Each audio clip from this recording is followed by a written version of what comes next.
Why did Project Freedom, the freedom of navigation operation in the Strait of Hormuz, suddenly come to a halt? Now it seems we have some idea. At the same time, what happened yesterday was that the US started firing at Iran. So, what's really going on and what's the reason behind it? That's the topic I'm bringing to you today. In addition, the Trump administration kept its promise and released the UFO files. So, do aliens really exist or not? That's another topic we'll be exploring today. Also, the largest school hacking incident in US history just happened. Has your child's personal information been leaked? That's another topic we're bringing you today. Of course, there are other related topics as well. Many of today's news stories are closely connected to the US or have something to do with America's relationships. All right, moving on. Before we get into today's news, let me quickly mention a headline, just a one sentence news update that happened about 20 minutes ago. President Trump just tweeted that the Virginia Supreme Court has overturned the Democrats' terrible gerrymandering. Make America great again. What does this mean? It's about a special referendum that took place in Virginia on April 21st. The referendum was to redraw the map of Virginia, basically erasing all the Republican votes. Because of this redistricting, the Democrats could get up to 4 congressional seats at most. So, what happened? It was taken to the Virginia Supreme Court, and the court ruled that it was invalid. Why was it invalid? It wasn't because you can't redraw the map for political reasons, but because the way they did it would require amending the Virginia state constitution. The procedure they used to amend the Constitution didn't comply with the Constitution itself, okay? So it wasn't that the content was wrong, but that the procedure was wrong. Therefore, it was voided. And because it was voided, this November, Virginia won't be able to redraw the map. This has huge significance for this November's congressional elections. With a difference of 4 seats, it's very possible that just this one issue could determine the outcome of this year's midterm elections. All right, let's move on. Also, let me add one more thing. A few days ago, the Supreme Court ruled on that Louisiana case, saying that reverse discrimination is not allowed. You can draw district maps however you want for political reasons, but you can't use race as a factor for reverse discrimination.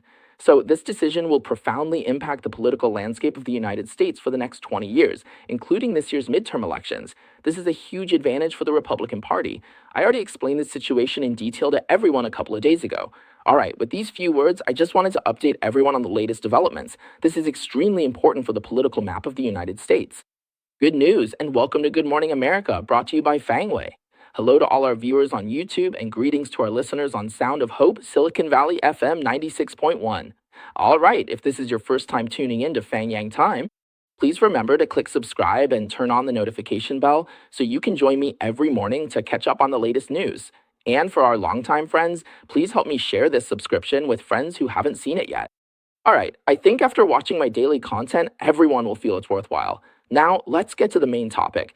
Ever since Iran launched an attack on U.S. warships passing through the Strait of Hormuz, the U.S. military has retaliated by striking Iran's missile and drone launch sites, which are the sources of Iran's attacks.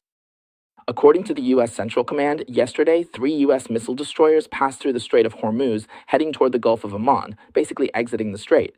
In that direction, Iran launched multiple missiles, drones, and attacks using small vessels called suicide boats against the U.S. warships.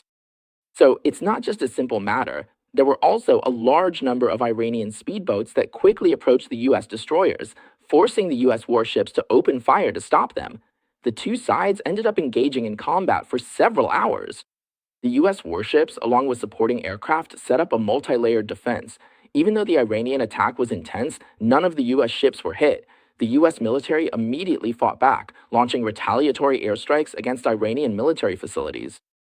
They struck Iranian military facilities involved in the attack on U.S. forces, including missile launch sites, drone launch sites, command and control centers, as well as intelligence, surveillance, and reconnaissance nodes. The U.S. Central Command stated that they are not seeking an escalation of the situation. Well, it's just to protect U.S. troops at all times. So, what does Iran have to say about this? Iranian state media reported that the commercial facilities at Kesh Island and the bomb and wharf on Kesh Island were involved. They were attacked during a firefight between Iranian security forces and enemy forces. Of course, the U.S. will definitely say, "We didn't strike your commercial facilities, we only targeted military facilities." Several media outlets have reported that the UAE may have been involved in the U.S. military strike on Iranian ports. Because multiple large U.S. aerial refueling planes were spotted circling in the area, and at least 5 large U.S. KC-135 tankers took off from airports in the UAE. Some U.S. officials told the Wall Street Journal that the Trump administration is currently, this is another related piece of news, preparing to launch a Freedom of Navigation operation. As we all know, after running for 36 hours on Tuesday, this operation was called off. So, what exactly was the reason for calling it off?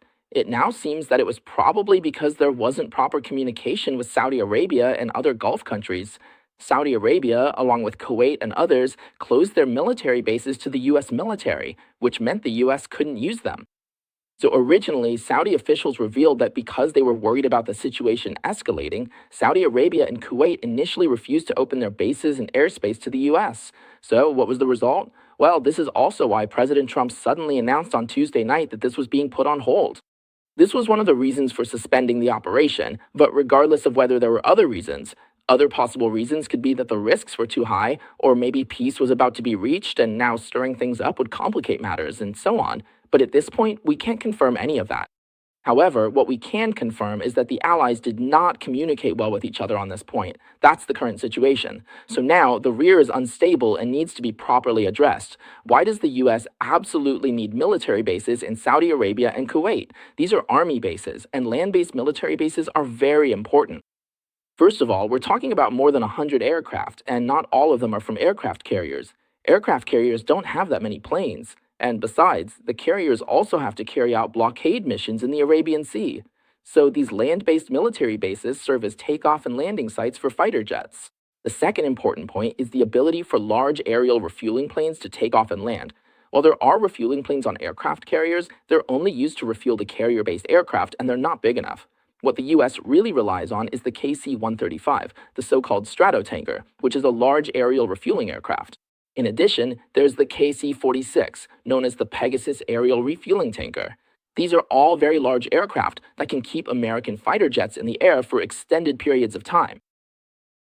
However, the latest news is that after President Trump spoke again with the Saudi Crown Prince, Saudi Arabia and Kuwait have now lifted the restrictions on the US military's use of their bases and airspace.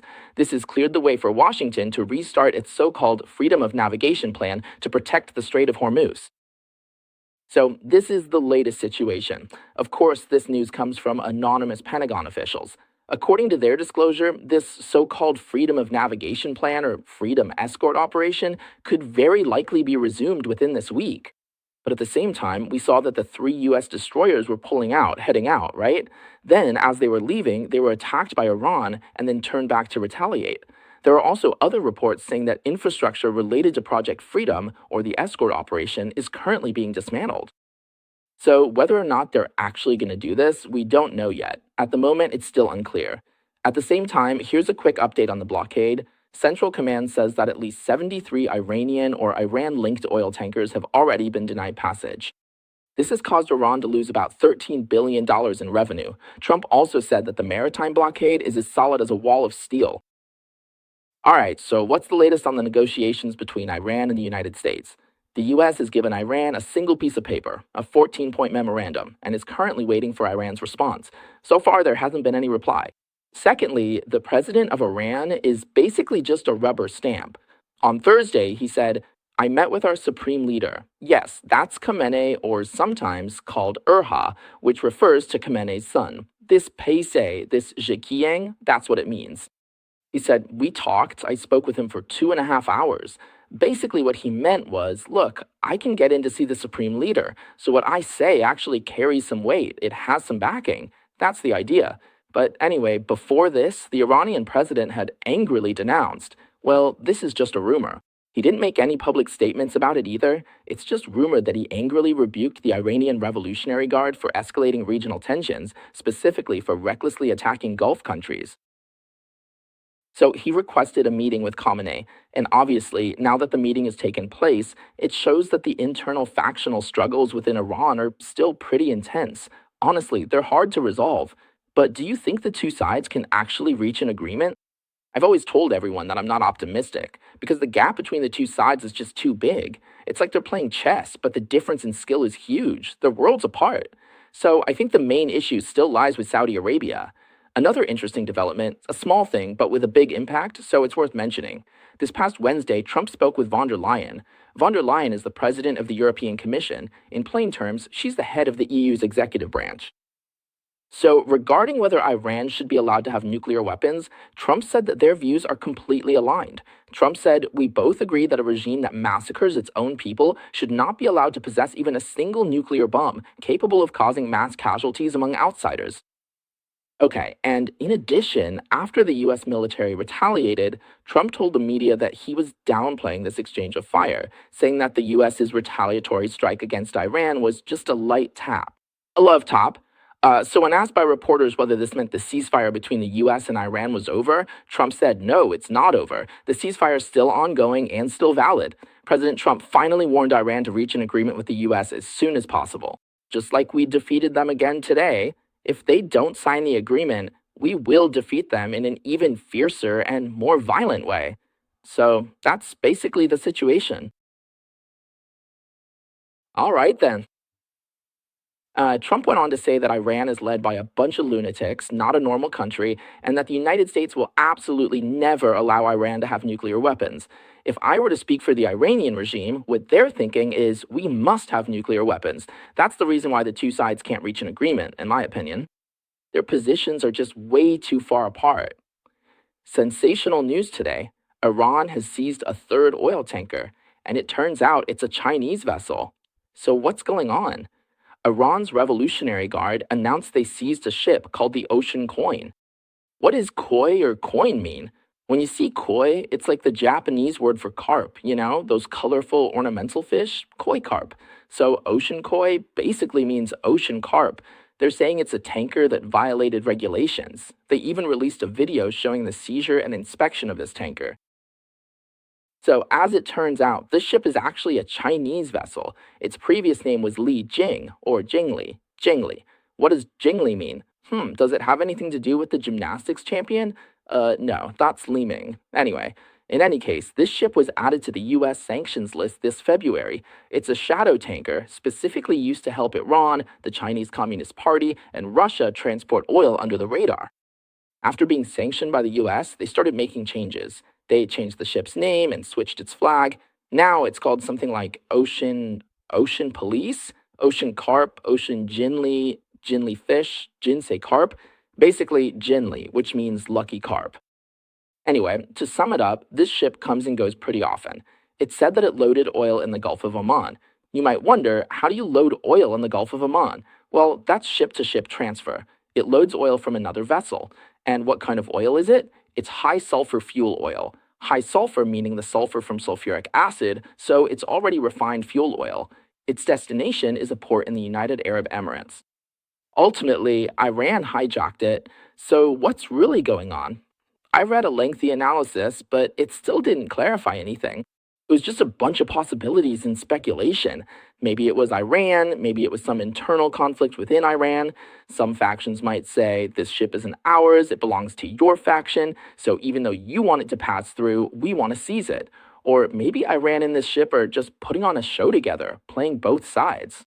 Because it loaded oil outside the Gulf of Oman and was supposed to head to the UAE. But then halfway there, it got hijacked by Iran, so the oil ended up going to Iran instead. Now, you might ask, if Iran wants to export oil, why would it need to take in oil? Well, that's because this is refined fuel oil. Even though Iran produces a lot of crude oil, it doesn't have enough fuel oil. Iran's cars, planes, and even the military's diesel and gasoline, they can't really produce enough themselves, or their production just isn't sufficient. So, on one hand, they're exporting crude oil, but on the other, they have to import refined fuel oil. They really need it. So, in this situation, it's possible they're playing a double game with the Chinese ship, basically hijacking their own oil, taking oil that was supposed to go to the UAE and redirecting it to themselves. Anyway, what's really going on here? Well, as promised, let's talk about the release of UFO files, just putting it in plain language. Officially, they're called UAPs, unidentified, anomalous phenomenon. The US loves to use fancy language for things like this. They call it unidentified anomalous phenomena. So, yeah, that's what they call UAPs, unidentified anomalous phenomena. When it comes to these documents and videos, to put it simply, they're basically UFO files. So, what's the situation here? There's some background to this. Back in February this year, before Trump took office, mainly in the eastern part of the US, actually all over the country, there were all sorts of strange things flying around at night. Do you remember? We even reported on it at the time. But in the end, they couldn't get any real answers. The previous US administration couldn't say anything concrete. At the time, Trump said, if I take office, I'll make everything public. So this year, in February, on February 19th, Trump, for the first time in a public setting, said, we're going to release all the UFO files we have, providing the public with the highest level of transparency so people can judge for themselves based on the information in these documents. So people can make their own judgments. As everyone knows, Hollywood movies keep saying that the government is hiding some shocking secrets, like aliens being a deterrent or even a threat to Earth. To avoid causing public panic, these things are kept from the public. The most typical example is that movie, what was it, 2012? That 2012 movie, right? Where they built, 12 or 10 or maybe 8 Noah's Arks in Tibet, China. And before that, everything was kept from the public, even though they clearly knew disaster was about to strike. Isn't that right? Is it the same with the UFO situation? I think you could probably say yes, at least until the Trump administration. So, what about Trump's White House? In their statement, they said that the latest UAP videos, photos, and original source files from various US government departments will now all be gathered in one place, a place that you and I can both access and view. So, you don't need any kind of security clearance to view them. In the past, US governments have tried to deny or discourage the American people from seeing these things, but President Trump focused on providing the public with the greatest possible transparency. Let the people judge for themselves. So, what do the first batch of released photos tell us that we didn't already know? Let me give you two examples. Right now, even though I drew a big question mark earlier, everyone is really interested to know if the committee is going to tell us whether there are aliens. The first batch of data released today isn't much, so I'll just give you two examples. One example is from the US Apollo 12 and Apollo 17 missions. Pay close attention to this. These two, Apollo 12 and 17, captured images of a strangely shaped object while carrying out their space missions. One of the photos was taken from the surface of the moon. This photo shows the lunar surface. So in the sky, there are 3 small bright spots. As you know, in the pitch blackness of space, these things shouldn't be there. There's just this one spot. At that time, during the Apollo 17 mission, the astronauts had a conversation about it, which was later made public. Here's what was said. One of the astronauts spoke to, I'm not sure if it was Houston or the ground control center, and said, right now, we're seeing some very bright examples or fragments or something like that. They're floating right in front of us. Then the control center replied, copy that, understood. Another astronaut said, below us, by our window, there's a whole bunch of really bright things. It looks like looking out your window at home during a National Day celebration. Basically, he was saying that from where they were on the moon, they could see so many extremely bright things. So, do you think that's possible? With everything we know about the universe, if there really were a bunch of things out there, they'd have to be meteors or something like that, and those are extremely destructive. But he said he actually saw a whole bunch of really bright things outside a spacecraft. Then the first astronaut went on to say, yes, you can actually see their shapes now. They look jagged, like angular fragments tumbling around. That's what it was like. Also, the Joint Control Bureau took a photo on New Year's Eve in 1999. In the footage, there was an American plane, and at the same time, another object appeared, what they called an unidentified flying object. So, as for what exactly is going on here, we'll have to wait a bit. People have been analyzing it ever since it came out, and only after all that did the media organize and release it. This is just the first batch officially released, so whether I have a final answer for everyone today, well, not yet. It's not that there isn't one, just not today. So, whoa. Yeah, as you can see, it's really, really small and hard to make out. All this information will be released on a website. The website is called Where Does, which is the Department of Defense's site, war.gov/UFO, and it will be made public there bit by bit. So after the show, everyone can go check it out and see what they've released. As soon as the show is over, I'm going to check it myself. At the same time, Secretary of Defense Hager, National Intelligence Director Gabbard, FBI Director Patel, and NASA's Administrator Isaacman, along with several other high-ranking officials, all support President Trump's initiative, saying this is an unprecedented move toward information transparency. So I want to ask everyone here, if the government really has information about aliens, including information that could pose a threat to humanity, do you think it should be made public? Everyone, how about we do a poll? Do you think it should be made public? Let's do a poll. If the information the government has could threaten humanity, should it be released or should the government just keep it and handle it themselves? Actually, there really is a guiding principle here, which is the guiding principle of the US president. Of course, Congress could also get involved in this matter, but Congress has never actually done so. So, whether or not this information gets released is in the hands of the president, because it's a matter of governance. That's why the president's guiding principle is crucial. There's a concept here. If you have this kind of sensitive information, do you trust the people? Will releasing it cause more panic, or will it inspire more wisdom? That's a big question, and I think different people have different answers. What do you think? That's why Director of National Intelligence John Ratcliffe said that the American people have long sought transparency from the government regarding unidentified anomalous phenomena. Under President Trump's leadership, the Office of the Director of National Intelligence is actively coordinating declassification efforts within the intelligence community and with the Department of Defense. This is to ensure a careful, comprehensive, and unprecedented review of the information we have, so that we can provide the American people with the greatest possible transparency.